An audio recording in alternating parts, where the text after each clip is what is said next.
Hello, I'm Jack Mizel, Chief Executive at Pride365, and delighted today to be sitting with James Taylor, who's the Managing Director of Nissan Motors GB.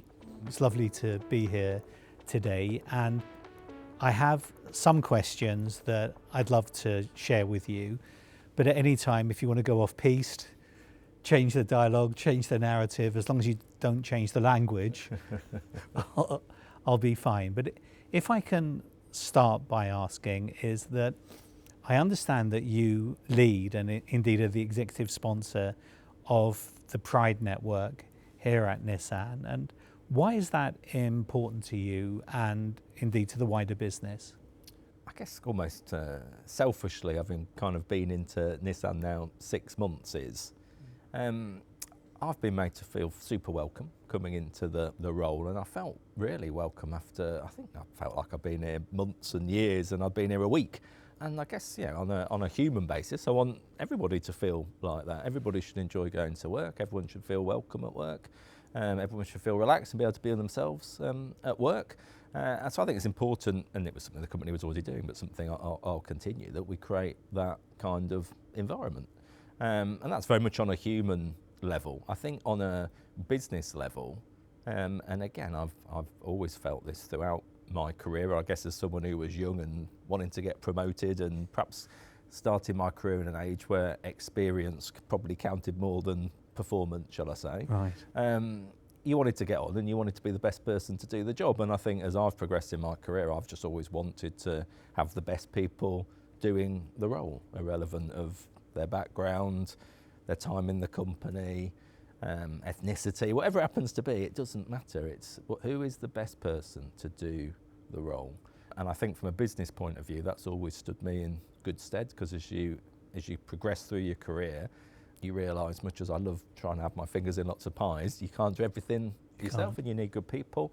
And therefore you want the best possible people that you've got, because one of the things that kind of motivates and drives me every day is you want to feel like you're winning. Yes. You want to feel like you're improving. You want to feel like you're making progress, and you give yourself a much better chance of feeling all those emotions if you employ the best possible people. Definitely. So I think it works for me on both levels.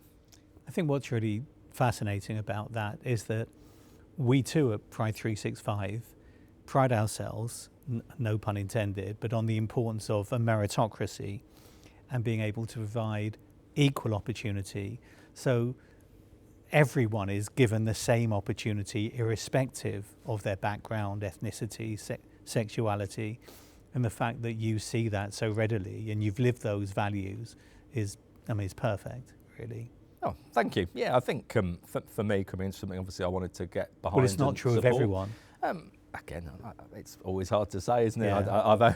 I've, as we were just discussing, I've worked 25 years in another company, and now I've been 6 months in this company. So perhaps I haven't seen all the whole wide spectrum of different things. But I think that also most people are genuinely good people. And I think most people want to genuinely support their colleagues. Irrelevant, as you say, sexuality, ethnicity, background, religion, whatever it happens to be. Most people want to come to work, do a good job themselves, but also create an environment that helps others do the best job they can do as well. And I truly believe that.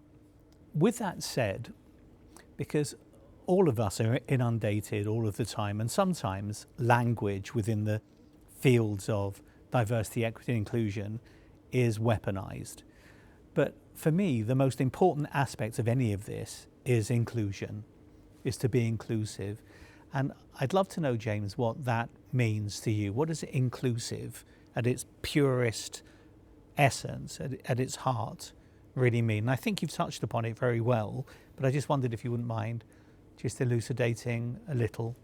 Yeah, I think for me, it means that everybody feels like, as I said before, they can be themselves in the workplace, and you've got to create that environment, and they can offer the best version of themselves and but also I think not afraid to speak up when things aren't as they should be. And invariably, things aren't always perfect. Invariably, people have good days and bad days. And invariably, you always end up with a spectrum of people all the time. And I say different people act differently in different days, different situations, different backgrounds, different personal circumstances, etc.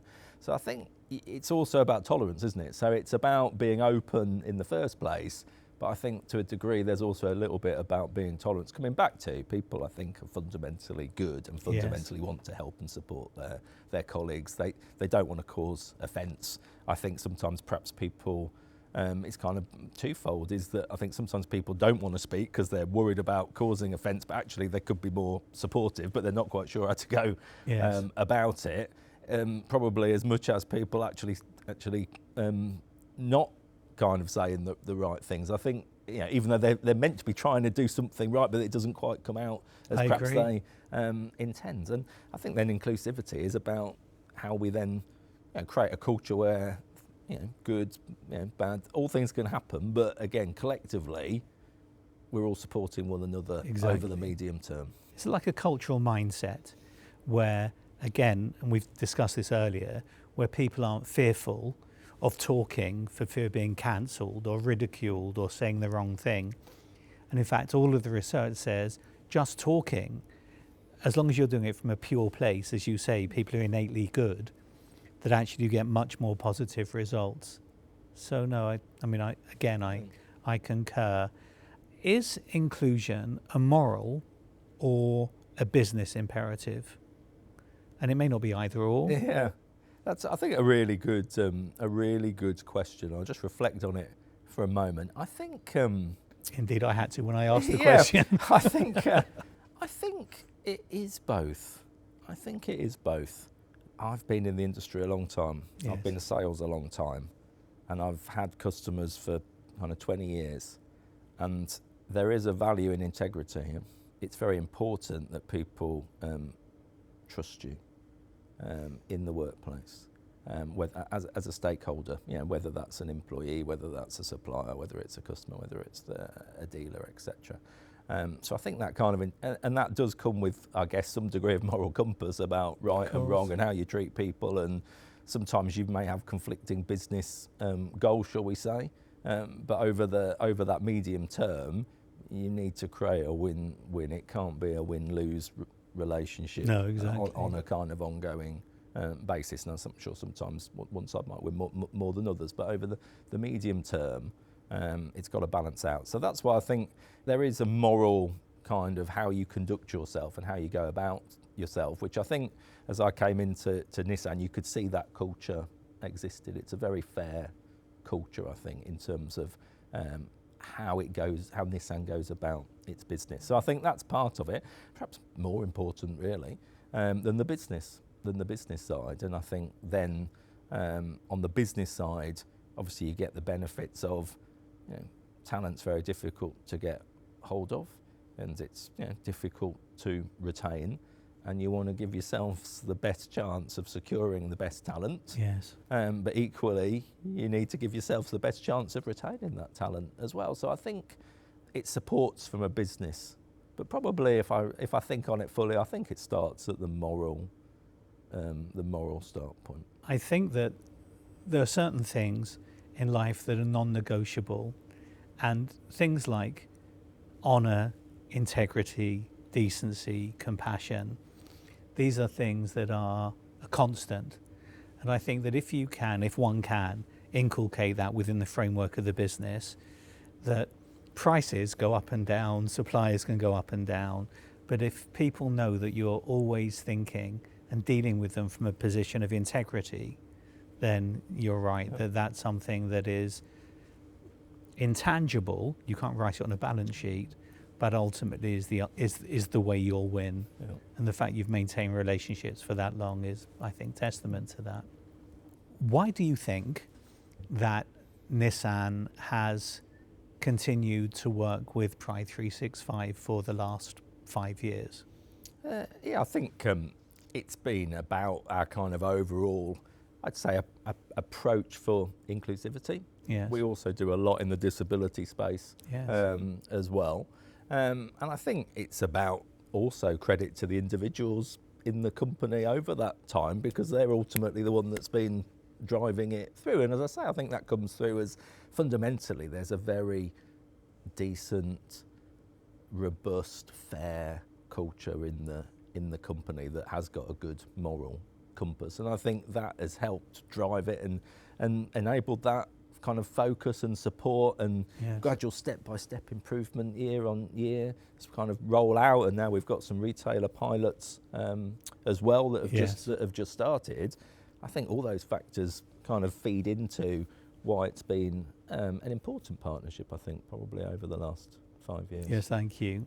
We very much enjoyed the experience of working with Nissan over these years because all of the dealings have been very straightforward, and to use the words we used earlier, honourable, transparent, with clear vision of where the business wanted to be in terms of its possibilities project and how Pride365 would provide the kind of LGBT plus lens to that. Again, this is a question which takes a little thought, but inclusion we've discussed quite a lot, but in the kind of wider philosophical terms. What do you feel that inclusion should look like on a day-to-day, people coming to work basis actually is? I think there's kind of two aspects for that. We've got the internal part, and I guess there's some tangible actions we've taken, such as kind of how we write our policies, that it's not just the stereotypical assume you're married, etc., in a normal heterosexual kind of standard accepted relationship. So there's been some things about how we've kind of gone step by step with effectively making policies reflect the diverse nature of our employees and also the potential talent pool that's also out there available, that we want to make sure we get the best people from. So I think there's been some tangible actions in terms of how we've gone about, I think, taking the learnings that you give us. And I think, again, we discussed this before, sometimes it's quite difficult, isn't it, because people are afraid to say the wrong things or afraid to saying anything because in fear of saying the wrong things. And it's also important just to get guidance to us, I think, in terms of how we go about to give almost ourselves the confidence to talk about it in a more open way. So I think that's kind of in terms of supporting then the environment here, hopefully relevant of your background, your sexuality, etc. I hope you feel the company is fair in terms of how it treats you, and it gives you the same, I don't know whether it's kind of rights or rewards, whatever it happens to be in terms of the policy, that you feel you're treated fairly within that. That's what I hope. That was what I hope the result of the partnership has been. I think what's kind of interesting for me moving forwards is this is a business of circa 200 people. Yes. And to a degree, we're in control of our own, largely in control of our own destiny, of what we choose to do, not to do, and that's down to us to make those decisions. I think what it will be really interesting as well is the pilot with the retailers, where actually they're talking to people outside of Nissan, they're talking to outside of the Nissan bubble, outside of our kind of, sometimes we call it the ivory. I'm sure the retailers call it the ivory tower. Yeah, we're sat here in the ivory tower, kind of plotting away. But ultimately, they're the ones talking to real customers day in, day out. Definitely. And how do we take some of your expertise and help the dealers mean that they can offer the best possible experience to people irrelevant, as you say, their background, etc. And I think if we can get some of that learning into the network as well, that'll be a big, I think, big win. Commercial opportunity as well, with the other side. But also, it's the right thing to do. Businesses are allowed to make money. Yeah, exactly. But it's also, it comes back to your moral versus business. Morally, it's also the right thing to do. Definitely. I'd like to mention something to you because you may not be aware of this, but one of my proudest moments was that we march at Pride in London every year, and we take many of our partners with us. And 3 years ago, 2 people who came on the march from Nissan came up to me privately and said, "Jack, you won't know this, but since we've started working with Pride365 and we know that Nissan really care about us, it gave us the confidence to actually come out at work So a lot of the work that has been done by colleagues in terms of this work with Pride365 and the wider possibilities program has enabled that kind of culture to be visible and enable people to live their authentic lives. And I think that's lovely and really important. But in terms of the commercial aspects that you talked about with the dealers, what's particularly interesting, and we've touched upon this previously, is that all of the research says that the community aren't looking for perfection because it doesn't exist, but they are looking to work for companies that care, demonstrate that they care, and also commercially spend their money with those organizations. And I think that now that we've started the pilot with the dealer network and we're working with, hope I get this right, Canterbury, Lookers and Smiths, thank you. I appreciate all the help I can get. The feedback from the work that we've done already with the staff surveys, with the big picture, has been overwhelmingly positive.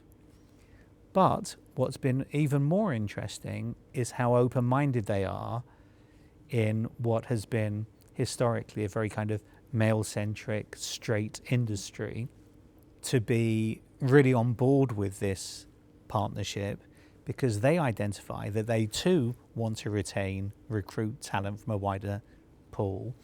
But also, there are millions of people out there from the community that they'd love to sell cars to. So just finding the balance between commerciality and what's morally right is so important. And this is one of these rare occasions where doing the right thing is also the most profitable thing. I would agree. I'd agree wholeheartedly with that. I think it does come down to the retailers. I think they want some support and help in this area. In general, obviously, some of them are big businesses, and perhaps they've got some of them much smaller, and a very complicated world with lots to deal with across all aspects of running a business. But fundamentally, it comes back to what it's saying. It's doing the right thing. And I come back to, I think, within the wider Nissan family, including the dealers, I think you've got a cohort of people that want to do the right thing.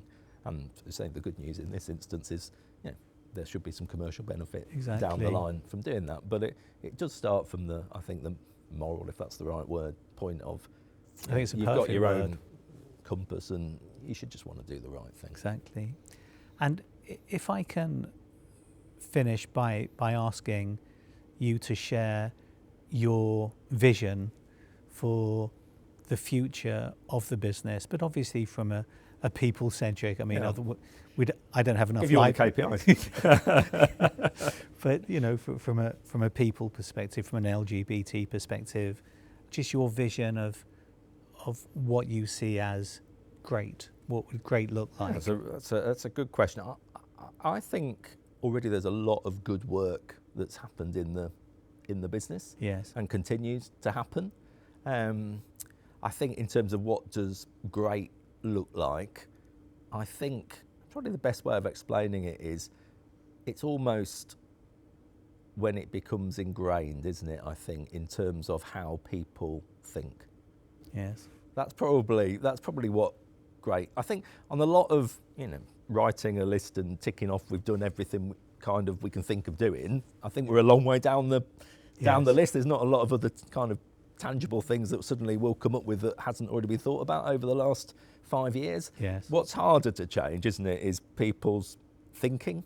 Exactly. And I think if we can get to the point where it's almost we don't need to think about it because it's already thought about, if that makes sense. It's already kind of part of who we are as an organisation. Exactly. That's probably would be my view of what great would look like internally here. I think for the wider Nissan family, including the retailer network, yes, I think it's about what are the learnings from the pilot, and then how quickly can we help the other retailers that are in the pilot where they want some help or feel they need some support. How quickly can we roll that out to those other stakeholders?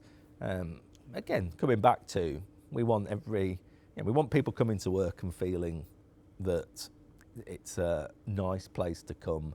They're not being judged. They can be, as I think you said, authentic selves. Exactly. I think ditto, you want that, and the retailers want that for their employees, and then also customers as well. And it's easy to say, but actually to try and give that consistency over 150, 200 sites with different people, different histories, different pasts, different focuses on different things, different priorities. Actually, it's not that easy to do.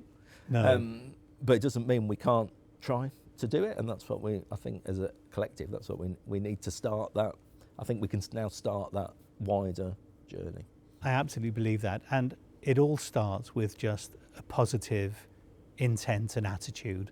It's interesting, we started the whole conversation talking about attitude rather than aptitude, and I think that what's been demonstrable within Nissan corporately is the attitude to getting better was evident, and as you say, tangible steps have been taken, and there's still a way to go because none of us are perfect. We're not, no one ever will be, but it's the commitment. And I think that when we can start educating, working with the dealers, so that not only is their working experience good for everyone, but they can take that out into the society, because the numbers are, very significant. I think that bodes very well. So, no, thank you for that. It's been really helpful and elucidating. It's been a pleasure spending some time with you this afternoon. Likewise. And thank you very much. Thank you. Thanks.